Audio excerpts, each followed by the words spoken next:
Hello, this is the spring, nope, that's wrong. This is the fall 2017 Exam 1 for MA 165. Let's get going. Let's find the domain of this function. So let's grab a number line down here and note all the places where we have discontinuities with this thing, or non-real numbers or any kind of behavior that we really don't want. What if t is greater than 5? Well, then this thing, this bit of our equation will evaluate to the square root of a negative number, which will be imaginary, and so that's not something that we can have here. And so for any t equal to 5 or greater, that should not be included in the domain of our function.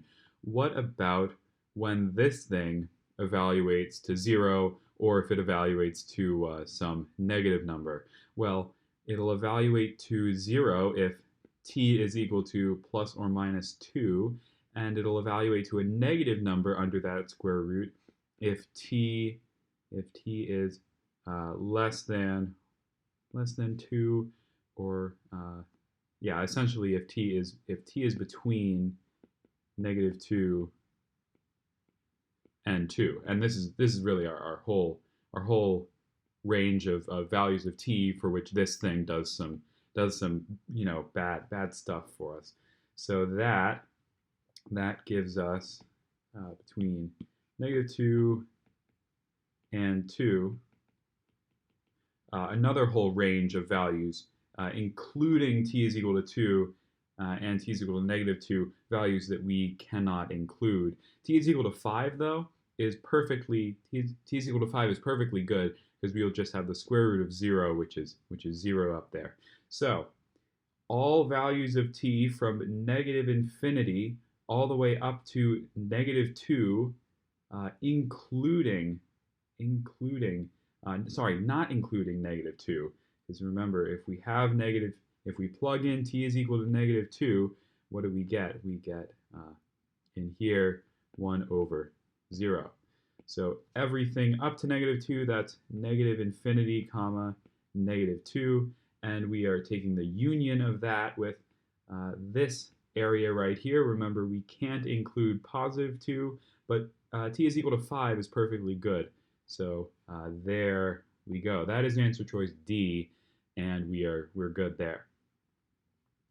Question 2, we have the information that sine of theta is -12 over 13 for theta between pi and 3 pi over 2.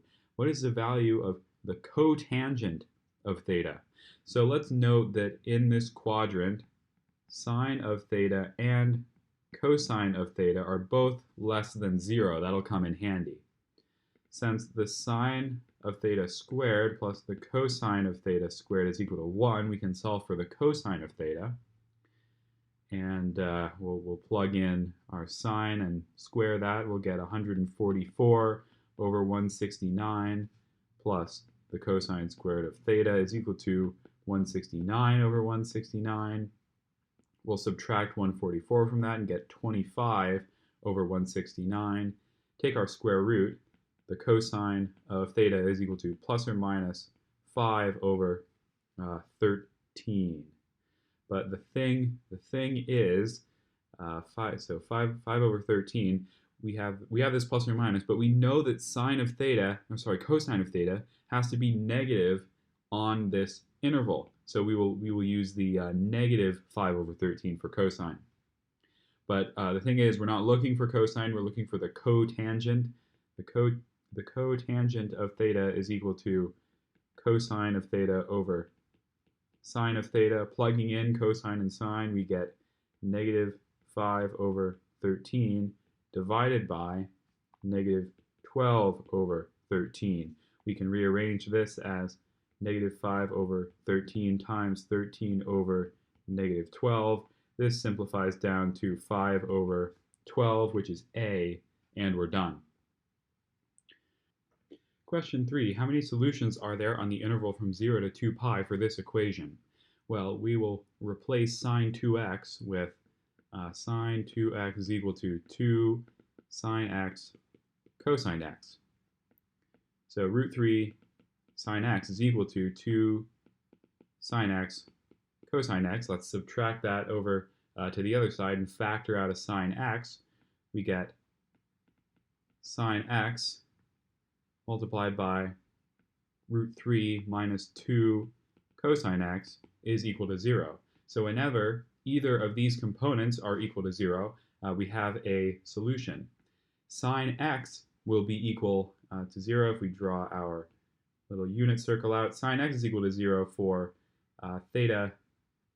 This guy has solutions. Theta equals 0 and theta equals pi. There we go. And what about this guy right here? Well, we can rewrite this as 2 cosine x is equal to root 3 dividing by 2. Cosine of x is equal to root 3 over 2. Where does that happen? Where does that happen? Well, that will happen at pi over 6 and 11 pi over 6. But careful. So we have theta is pi over 6 and 11 pi over 6, but I just made a little bit of a mistake here. Because this interval includes 2 pi, theta is equal to 2 pi is also a solution because the sine of 2 pi is equal to 0. So these are our 5 places where this whole thing works. So 3 is E. And looking at the answer key, yeah, we're good. 3 is E. 4, starting with the graph of y equals root x, that's going to look something like that. Find the equation that results from reflecting the line about y equals 2. Reflecting the line about y equals 2, this is root x. Okay, so if we reflect this thing, it's going to look something like that. What will we need to do to our graph to make that happen? Well, what if we just graph, and I'll get rid of this guy for a second. What happens if we graph negative root x? Y equals negative root x. Well, all that's going to do is negate all of our y values at every point. So we end up with, a mirror image around the x-axis. What if we then take that equation? So this is y is equal to the negative square root of x. What if we take that and move it up? Let's see, how many units do we have to move it up? Well, we can solve for that. What is this point where these two are intersecting? Well, that's going to be the point 2, 2, because, sorry, not 2, 2, 4, 2, because that will solve both of our equations. If y is equal to 2, we're intersecting that with y is equal to root x. 2 is equal to root x. So x is equal to 4. What does that tell us, though? Well, that means that we want this line here at x is equal to 4. We also want that to evaluate to 2. So if we say 2 is equal to negative root 4 plus some constant, because we're shifting this guy around, how can we solve this thing right here? Well, this negative root 4 will be minus 2. We'll add that over. We'll get 4. So we see that we'll need to shift this line up by 4 units in order for it to, exactly mirror our original line around the line y equals 2. So that gives us y is equal to negative root x plus 4. So really all we're doing, flipping it around the x-axis, shifting that 4 units, and we are done. So that's answer choice A for number 4. Question 5, find the inverse of this function. So if we write this as y is equal to 6x minus 1 over 2x plus 1, finding our inverse just means solving this equation, but replacing all of our x's with y's and y's with x's. So that's x is equal to 6y minus 1 over 2y plus 1. And it could be really difficult to see how to continue from this point. I get stumped with this kind of thing a lot, but let's see if we can figure it out. Let's multiply this denominator up. We get 2xy plus x is equal to 6y minus 1. Let's subtract this x over here, subtract 6y over here, factor out a y. We have y times 2x minus 6 is equal to negative 1 minus x, and then y is equal to negative 1 minus x over 2x minus 6. That gives us answer choice A for number 5, and that's correct. Let's solve the following equations for x. The natural log of the natural log of x is equal to 2. Well, we can start getting rid of these natural logs by raising each side, or taking e raised to the side of both power. No, I can never say that right. You'll see what I mean. So we have the natural log of x is equal to 2. What we can do is take e raised to the power of both sides. So e to the ln x is equal to e to the second power. And what this will do is this e to the first ln will cancel out. We'll be left with ln x is equal to e squared, and we'll do the same process. E to the ln x is equal to e to the e squared, and e to the ln x is just x. X is equal to e to the 2. So that's a lot of fun, and that leaves us with answer choice C and E moving forward. What about our second equation? We have e to the x is equal to e cubed times e to the 2x. Well, let's rewrite this a little bit as e to the x is equal to e to the 2x plus 3. We know that we can do that. That's one of our properties of exponents. That's legal to do. Now all we have to do is take the natural log of both sides. The natural log of e to the x is equal to the natural log of e to the 2x plus 3. This gives us x is equal to 2x plus 3. Negative x is equal to 3, or x is equal to negative 3 is our solution there. That gives us C for number 6. And it's correct. Question 7, compute the following limits. We have the limit as x approaches pi over 2 from the right of e to the tangent of x. So really all we need to know is what the tangent function looks like. So the tangent function does this kind of thing and has these asymptotes, the first one of which is at pi over 2. So excuse me. So as you approach pi over 2 from the left, what happens? Well, tangent of x approaches infinity. As you approach pi over 2 from the right, tangent of x approaches negative infinity. So what's happening here? We are approaching tangent of x from the, or we're approaching e to the tangent of x from the positive side, so from the right to the left. So as we approach pi over 2, we're going down to negative infinity, and e to the negative infinity, that just approaches 0. So this gives us pretty easily evaluated 0. Great. What about this second one?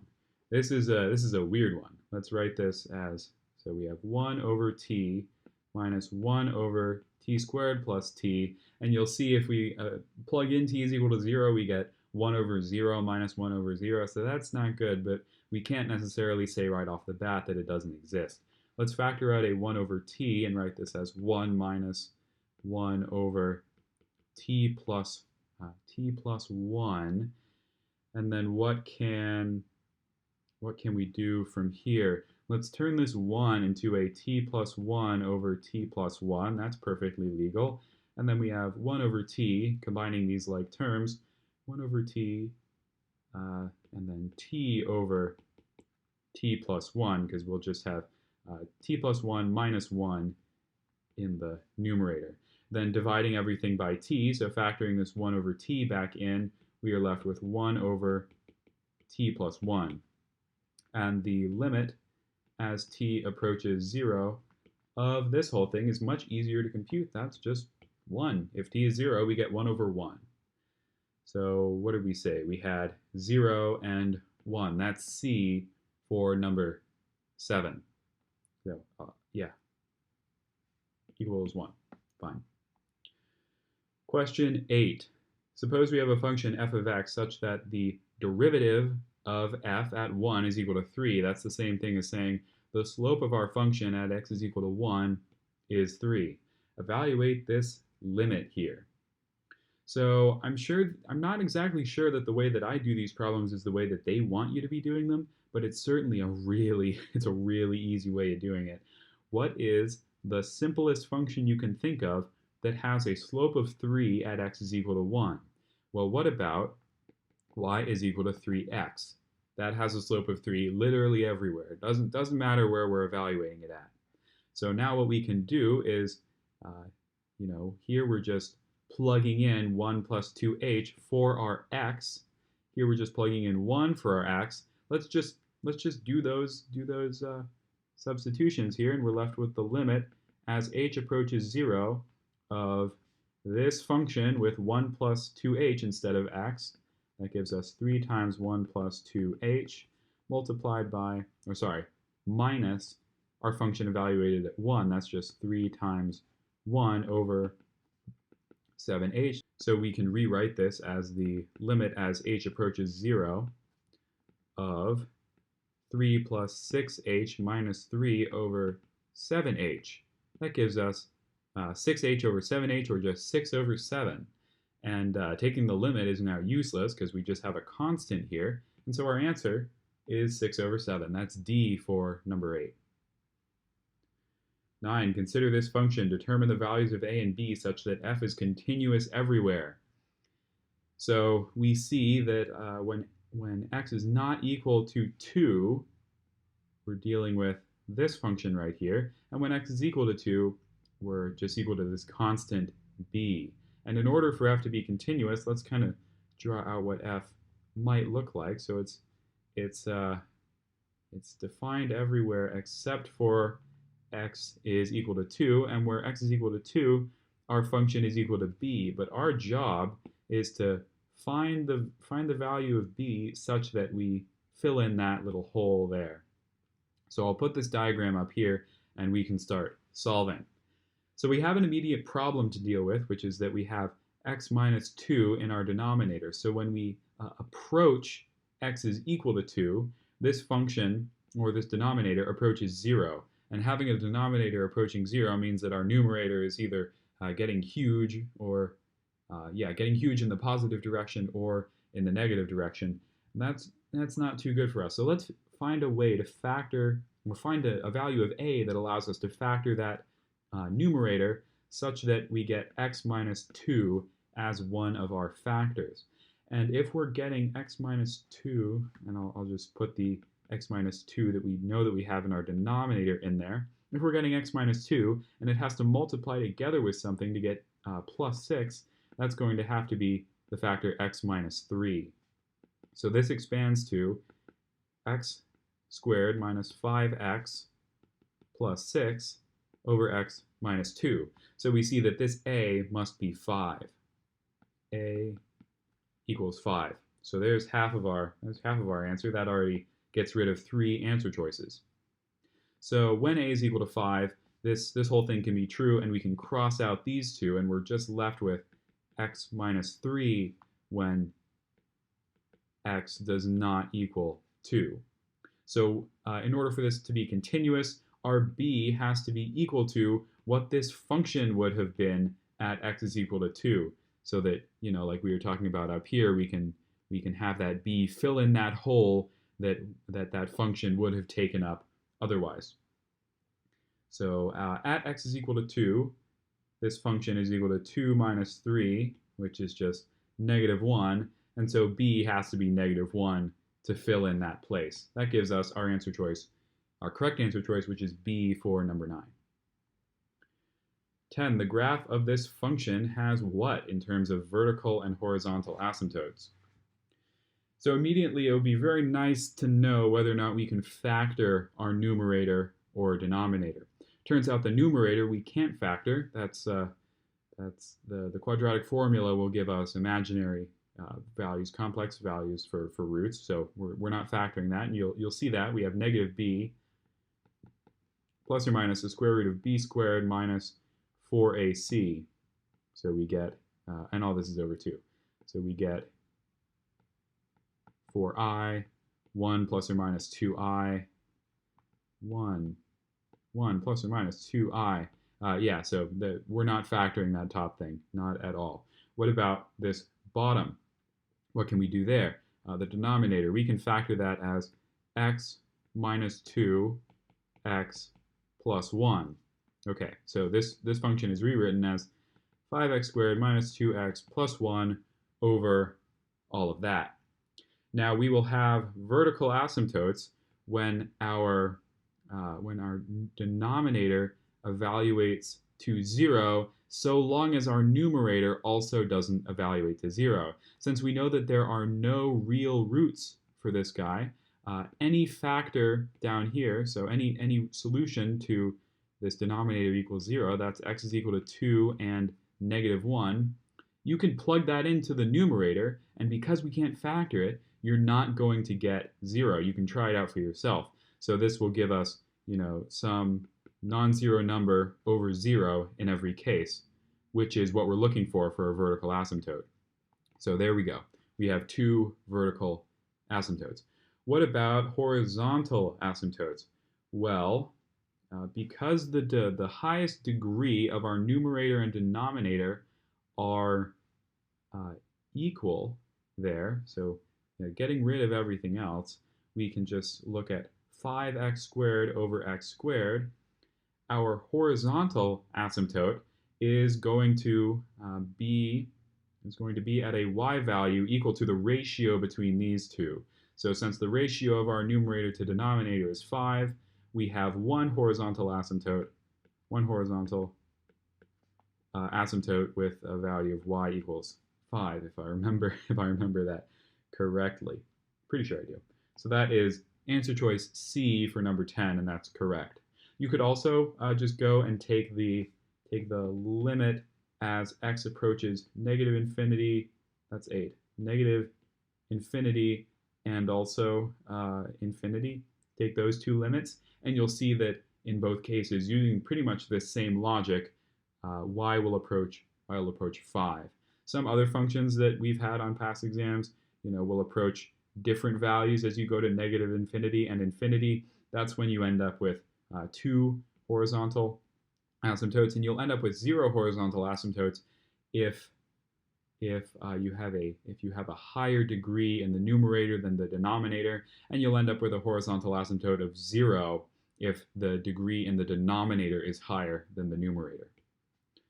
So there we go, 10 is C. Question 11, choose the correct argument for computing the following limit. The limit as x approaches infinity of 1 over x times the sine of 2x over pi.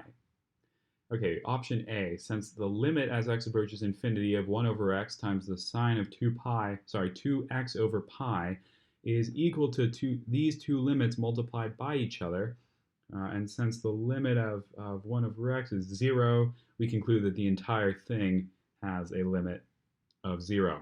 So this is very close, but not good in the end, because we can only say that this limit of two functions multiplied by each other is the limit of each individual function multiplied together if both of these limits exist. So this limit does exist. They're right that it's 0, and I hope you can see why that works out the way it does. 1 over infinity is infinitely small, but then the limit as x approaches infinity of this sine function, well, sine is not going to die down as you approach infinity. It's always still oscillating back and forth, and so we can't pinpoint a value that approaches it.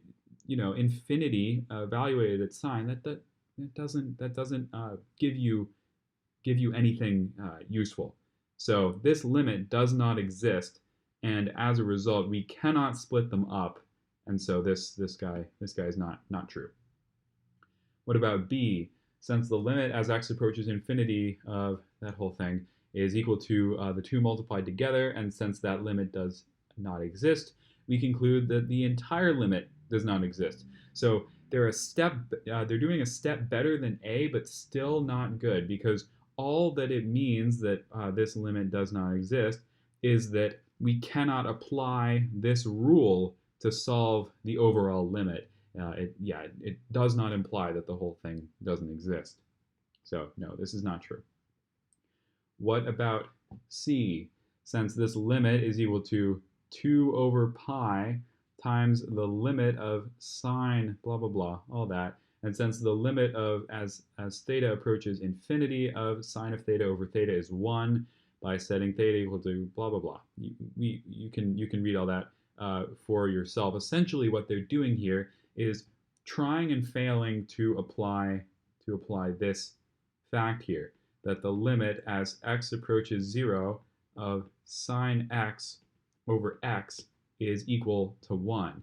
And by multiplying by 2 over pi outside of everything, and dividing by 2 over pi in this x here, so really they're taking our original limit, the limit as x approaches infinity of 1 over x times the sine of 2x over pi. They're trying to make this 1 over x, because really this is a sine of all that over x. They're trying to make this denominator be the same thing as what's in here. So if we multiply by 2 over pi, we can divide by 2 over pi. So that will give us times 2 over pi down there. And they're saying that because the limit as x approaches infinity, oh, that's a terrible infinity of sine x over x is equal to 1, they're saying that implies that this is equal to 1 times this factor out here. But what they're forgetting is that this limit is actually for x approaching 0, not x approaching infinity. Similarly, for D, they get this right. They say that the limit as theta approaches 0 of sine theta over theta is equal to 1, but then they go back and they try to apply it for a limit as x approaches infinity, which is the limit that we're dealing with. No, you can't do that. This fact works for the limits when x approaches infinity. You can't go and apply that to a limit where x is not approaching 0 also. So as a result, D is wrong. What about E? Okay, since -1 is always less than or equal to that sign, which is also less than or equal to 1, let's talk about what that means before we go on a little bit. Well, if we graph any sine function, it doesn't matter what's in here, it will never be greater than 1, and it will never be less than -1. So that's a good fact to note. Let's write that down. Sine of 2x over pi multiplied, is less than or equal to 1. And then it makes sense that if we're multiplying this sign by 1 over x, by a factor of 1 over x, we would have to multiply our limits by a factor of 1 over x. And you can plug in some dummy values, 2, 3, whatever, and you'll see that is true. So then they're saying by the squeeze theorem, we can conclude that this entire limit is equal to 0. Well, how does that work? At all times, this function will be equal to or less than this function here, 1 over x. And if we want to take the limit as x approaches infinity of 1 over x, we know that this just gives us 0. And because this function, and I'm just saying what I said 2 seconds ago, but it's important, because this function is always strictly less than or equal to this function, there's no way that its limit can be greater than this. In fact, it must be equal. So by the squeeze theorem, this limit must evaluate to 0. Finally, 12, find the equation of the line tangent to that curve and parallel to this line. So let's rewrite these things a little bit. Y is equal to 2/3 x to the 3/2 is that function right there. And we want a line parallel to this thing. So a line parallel to this line will always have the same slope as this line. So the slope of our final line must be 2, just like the 2x that we have here. But so another thing to be careful about, though, let's say we have some arbitrary curve here, and we have a line that we want to be tangent to this curve. Where's the only place where this line will be tangent to the curve? Well, we can't pick some random point in the middle here. The only points that will work are the points where the slope of the line we are tangent to is equal to the slope of this line, this tangent line that we're kind of gluing on. And that comes back to the whole definition of the derivative as the slope of the tangent line at a point. So what we can do is find the derivative of this function right here and see where it is equal to 2. We're using the power rule here. Y prime is equal to 2/3. We're going to multiply it by this exponent and then subtract 1 from that exponent. So we will get 2/3 times 3/2 times x to the 3/2 minus 1. This gives us y prime is equal to x to the 1/2 power. So plugging in a slope of 2 for y prime, we get 2 is equal to the square root of x. Squaring both sides, 4 is equal to x. So if x is equal to 4 at the point that we need to be tangent at, let's find the y value for that tangent point as well. We can just plug 4 into our equation for this curve. So y is equal to 2/3 x to the 3/2, where x is equal to 4. 4 to the 3/2 will give us 8. This is 16/3 for y. Then if we're writing our line in point slope form, the only 3 things we need is y minus y0, this point right here, is equal to m, our slope, times x minus x0, where x0 is just this point. That value of x is 4. So plugging in 4, 16/3, and 2 for m, we can solve everything. Y is equal to 2x minus 8, which is minus 24/3, plus 16/3. That gives us minus 8/3. And so B is our answer for number 12. Yep, and it is. And we're done. Okay, cool. That's it for me.